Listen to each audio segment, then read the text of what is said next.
Alright boys, I'm sorry, okay? I'm sorry to all the hunters out there. I have been neglecting you all for far too long. I have made a Titan build and 2 Warlock builds this season, but not a single hunter build to be found. Well, that ends today. This is going to be one of, if not the best PvE hunter build in the game, giving you unlimited melees, unlimited dodges, and borderline unlimited health regeneration. But you already know the plugs must be plugged, so if you are new and only if you enjoy the videos, then be sure to subscribe. Also, a lot of you all don't know that I in fact have a Twitter, as I never really mentioned it. But if you would like to follow your boy, then link in the description or my ats on the screen now. Okay, let's get into this hunter build. So to start us out, and in an attempt to stay ahead of my comment section, yes, I know this build was a lot more powerful last season thanks to Thunder Coil. But as I don't really play Hunter too much, well, I didn't really use it last season, but I'm using it a ton now. And also, I know about the Throwing Knife Solar Plexus build, and yes, I will be making a video on that in the future, but that's not what we will be discussing today. We start out by taking a look at the Hunter subclass Arcstrider, which for some reason I still call Blade Dancer, but that's besides the point. More importantly, we're looking at Top Tree, Way of the Warrior. We first have Combination Blow, which states kill an enemy with this melee ability to trigger health regeneration and increase your melee damage temporarily, stacks up to 3 times. Next is Combat Flow, which states melee kills recharge your dodge ability. Next is Lethal Current, which states after dodging, each arc staff hit creates a damaging lightning aftershock. And finally, we have Deadly Reach, which states dodging increases your melee range, allowing you to lunge further to strike enemies. Now, if we take a step back and look at all of this together in combination with one another, we see that melees have increased damage after killing an enemy with our melee ability. Then melee kills, whether the melee ability is charged or not, will immediately give us our dodge ability back. And then after dodging, we can melee enemies from further away. So we kill someone with a melee ability, then dodge due to the melee kill recharging our dodge ability. Then after dodging, we now can smack an enemy from a mile away with an increase to melee damage thanks to Combination Blow. And then we wait for our melee to come back, right? No. Because now if we look at the bottom dodge ability called Gambler's Dodge, we can see that dodging near enemies now recharges your melee ability. You're starting to see how this all links together.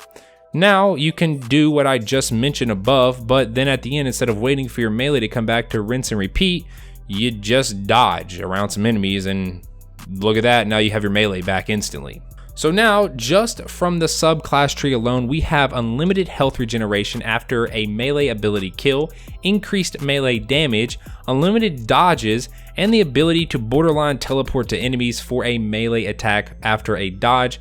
Sounds pretty good to me, but you know I like to look for ways to make things even better, so go ahead and throw on the exotic gauntlets Liars Handshake. These exotic gauntlets have the perk called Cross Counter. Cross Counter states using your arc melee ability or being hit by a melee attack will allow you to follow up with an extremely powerful melee counter punch which heals you. Yes, you heard that right, just hit them with your fully charged melee. Not kill them, just hit them, and now your next melee will have an extremely powerful damage boost. The damage boost increase is right around a ×3 to be more specific. As we all know, every melee build or any build that kind of, has anything to do with a melee ability has the staple 1-2 punch shotgun. If you don't have a 1-2 punch shotgun, well, you can easily get one this season thanks to the Tower Obelisk and the ability to farm out a Perfect Paradox, which can indeed roll with 1-2 punch. But if you don't want to give up your primary slot because Perfect Paradox does sit in your primary slot, then I'd recommend using the new Gambit Ritual weapon this season, Python. If you are looking for a fast guide, well, your boy has made a video on it, so you can check that out, as it should only take you about an hour to get this thing using the method I provide in that video. You can check that out if you want. If you somehow don't know what 1-2 punch is, well, if you land all the pellets from your shotgun shot, then for a very short period of time, you will be doing around ×3 the melee damage. So now let's put all these buffs together and then go over a full scenario. Combination blow times 3 is going to deliver a times 4 melee damage increase. When cross counter is active, that's going to give you a times 3 melee damage increase.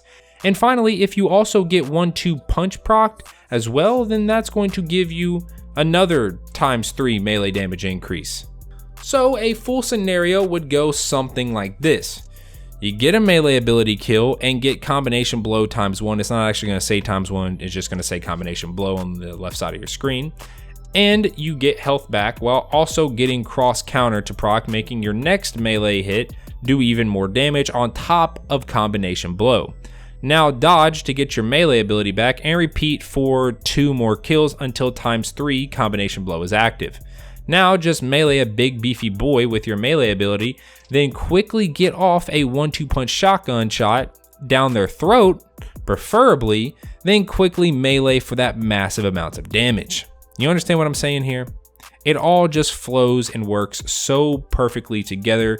This was one of the very first things I noticed when coming back to Destiny 2 was this build specifically whenever I got on my Hunter. I used it for a while and then found out about Liars Handshake, and then I was using this build pretty much all last season, but that was when I actually played Hunter, which was very, very minimal. So there you go. If you already knew about this build, well, is it one of your go-to builds or do you have a better Hunter build? And if so, then let me know in the comment section below. And if you didn't know about this build, then what are you waiting for? Go out and use it. The rest of this video is going to be me pretty much just punching my way through strikes with this build, so you can enjoy that. And with all that being said, if you enjoyed the video, then be sure to drop a like, and I will catch you all in the next one. Peace.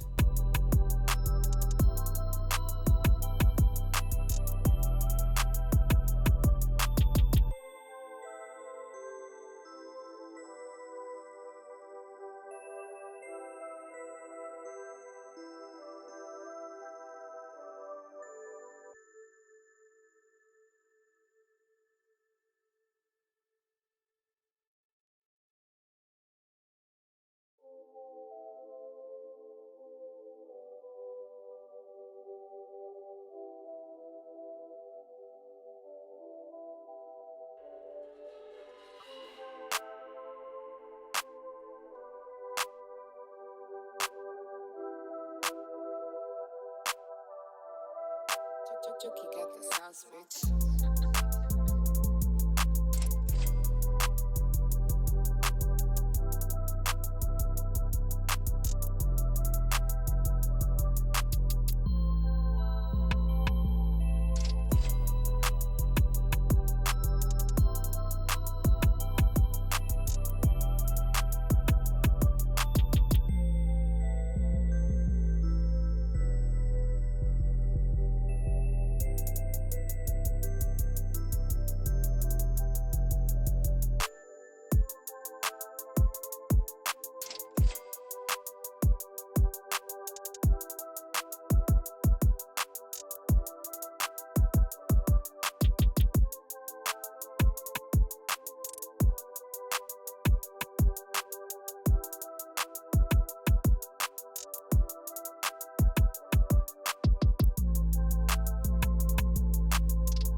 Jokey got the sauce, bitch.